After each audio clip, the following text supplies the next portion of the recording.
কিন্তু স্বর্গে একটা অসুবিধা আছে, সেই অসুবিধাটার জন্য আপনারাই বিচার করবেন যে আপনারা স্বর্গে যাবেন কিনা।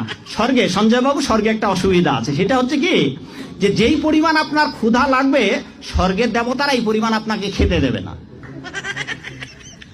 ওখানে সুন্দর সুন্দর পাকা ফল আছে, কিন্তু গাছের ডাল থেকে ছুটে আপনি খেতে পারবেন না।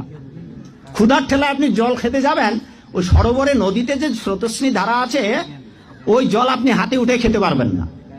তো ওখানে যারা স্থায়ী দেবতা আছে, ওরা যা খাইতে দেবে আপনার তাই খেতে হবে, ফলে স্বর্গীয় শান্তি নেই। জান্নাতের সবচেয়ে বড় বিষয়টা কি? আল্লাহ পাককে আমরা এই চোখ দিয়ে দেখতে পারবো ইনশাআল্লাহ। জান্নাত মানে কি? যা ইচ্ছা তাই করতে পারবেন। জান্নাত মানে কি? আপনি চাচ্ছেন, আল্লাহ আমি এখন একটা খামর চাই, শরাব, আপনার সামনে হাজির, চিন্তা করার সাথে সাথে। জান্নাত মানে কি? আল্লাহ আমি আপনাকে দেখতে চাই, আল্লাহকে আপনি দেখতে পারবেন। জান্নাত মানে কি?